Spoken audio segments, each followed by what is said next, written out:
আমার আপনার নবী বিশ্ব নবী জনাবে মুহাম্মদুর রাসূলুল্লাহ সকলে পড়ি সাল্লাল্লাহু আলাইহি ওয়াসাল্লাম। তিনি তার জীবনের শেষ নামাজটাও তিনি জামাতের সাথে আদায় করলেন। তখন তিনি এত অসুস্থ, দাঁড়াতে পারেন না। দুইজন সাহাবীর কাঁধে ভর করে বড় কষ্ট করে মসজিদে গিয়ে নামাজ আদায় করলেন। আবার নামাজ শেষ করে বাসায় চলে আসলেন। বাসায় আসার পরে আবার অসুস্থতা আরো বাড়তে লাগলো। এমন সময় হুজুর হুশ হারায় ফেললেন। বেহুশ অবস্থায় আসর চলে গেল, মাগরিব চলে গেল, এশার আজান হয়ে গেল মসজিদের ভিতর। এখনো পর্যন্ত হুজুরের হুশ ফিরে নাই।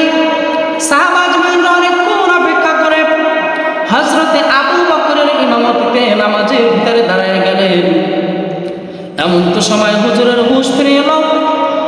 হুশ ফিরে দেখে তার মাথার কাছে মা আয়েশা রাদিয়াল্লাহু তাআলা আনহা বসা।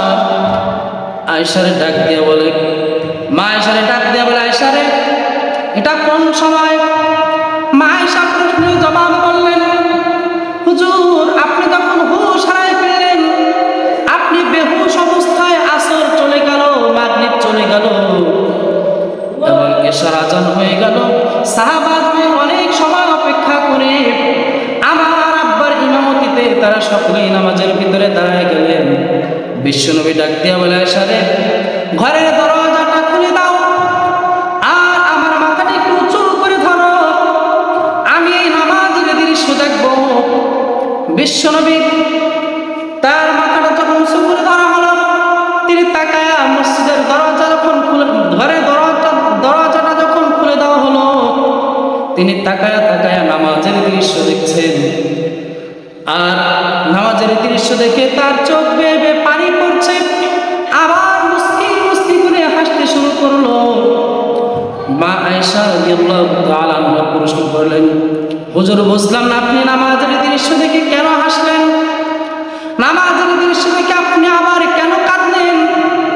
প্রশ্নের জবাবে বিশ্বনবী বলতে লাগলেন, আয়েশা রে শোনো, এই যে তুমি দেখতে পাচ্ছ জামাতের সাথে নামাজ আদায় করতেছে আমার সাহাবীরা, এই নামাজের দৃশ্য দেখে আমার মনে হলো জানো, এই নামাজের দৃশ্য দেখে এই যে জামাতের সাথে নামাজ আদায় করছে, এই নামাজ দেখে আমার কাছে মনে হলো আজ থেকে শুরু করে কাল কিয়ামত পর্যন্ত এরকম একটা দল আমার উম্মতেরা জামাতের সাথে নামাজ আদায় করবে। এই জন্য আমি মুস্কি মুস্কি হাসলাম, আর এই কারণে আমি কাঁদলাম, এই কারণে আমার চোখের কোণায় পানি আসলো।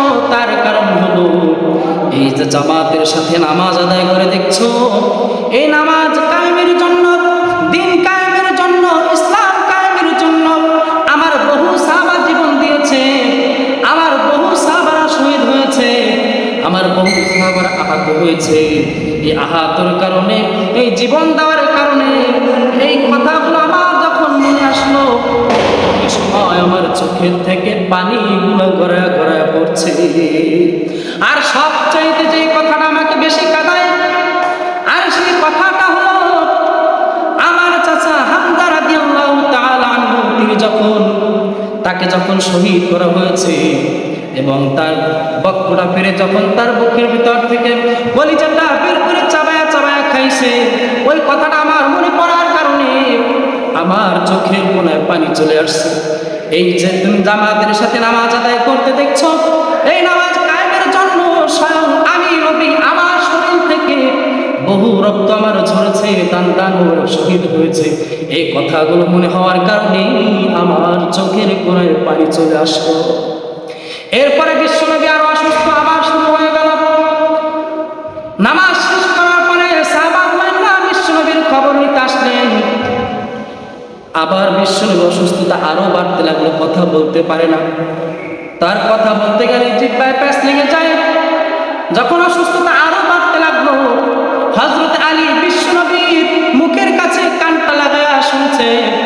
কোন বিশ্বনবী তার ছেলের কথা বললেন না, তার মেয়ের কথা বললেন না, তার স্ত্রীর কথা বললেন না, মা বাবার কথা বললেন না, তিনি কারো কথা বললেন না, তিনি শুধু জিহ্বায় ব্যস্ত থেকে যায়, কথাগুলো বোঝা যায় না, আস্তে আস্তে করে বিন বিন করে তিনি শব্দ করছেন, আসসালাত আসসালাত আসসালাত।